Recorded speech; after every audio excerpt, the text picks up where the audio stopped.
What's up guys, Coach Mike here. As some of you guys know, the NFL Combine just completed a few days ago. So I wanted to react to a couple of the clips from the Combine and give you my perspective both as a football guy and a sports performance coach. We had a couple really great performers at the NFL Combine. I don't think anyone had a better overall Combine than Sonny Styles, Ohio State linebacker. I mean, for a guy who has the height of Megatron and the weight of Derrick Henry, he put up impressive numbers across the board. Let's take a look at both his 40-yard dash and his vertical jump. Obviously, the 40-yard dash is the measure they use to test your linear speed. Now look at his stance. Feet under his hips, there's balance between his push leg and his back leg. Oftentimes I see athletes do power movement with their stance a little bit too wide. Getting out of a three-point stance is a power move. So you wouldn't want your feet in squat position, rather you'd want your feet in power position, which means under your hips.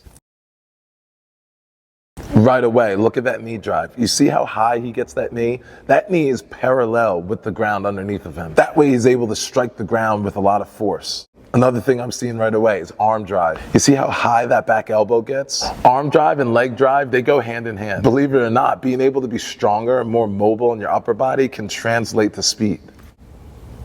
4.49, sub 4.5.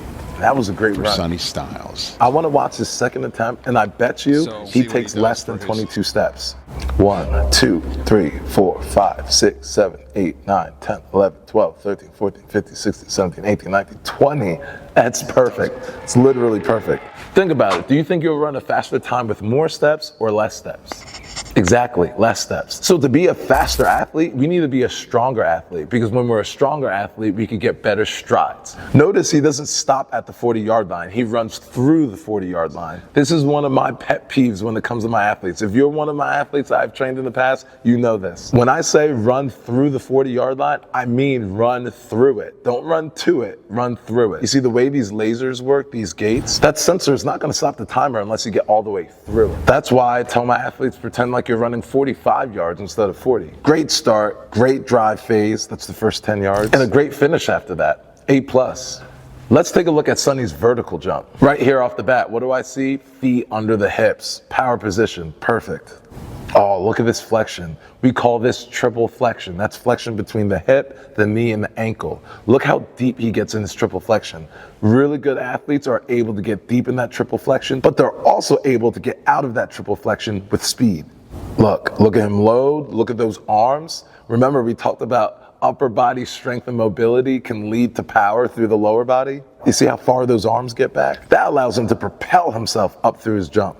Look at that extension. Now we talked about triple flexion. This is what we call triple extension. His ankles extend, his knee extends, his hip extends. Look at that extension through his shoulder. 43.5, that's insane. I think LeBron James jumps like a 41. So he is 6'5", almost LeBron's height, jumping 43.5 inches. His range is insane. Another top performer from the NFL 2026 Combine was Kenyon Sadiq, the tight end out of Oregon. He's 241 pounds and ran a 4.4 40-yard dash. That's the fastest official time at the Combine for a tight end ever. No shade to Vernon Davis. Look at this broad jump. First thing I noticed, his feet, his position, feet under his hips. Boom. Now look at that triple flexion. That's perfect. Oh, now look at that extension. I wish we had the perfect side angle view so you could actually see it, but this is full triple extension. He is laid out. And then he pulls his legs last minute out in front of him and sticks the landing. That's perfect. Now, whether it's the vertical jump or the broad jump, if we want to be more powerful, we have to get stronger in our lower body. Of course, there's a skill when it comes to jumping, but there's no way we can get around the fact that we have to generate power through the ground. And that means lower body strength. As a football guy, I'll be the first one to tell you that the NFL Combine doesn't necessarily tell you who's a better football player. But as a sports performance coach, I love watching these football players compete athletically. Speed, agility, power, mobility. All these are athletic traits that make us better athletes. So it is important that we develop those things. Whether you're a tennis player, volleyball player, softball player, whichever sport you play. It's cool to do your skill work, but are you developing your athleticism? And if the answer is no, what are you waiting on? Find a coach, find a training facility, and get to work. And stay resilient.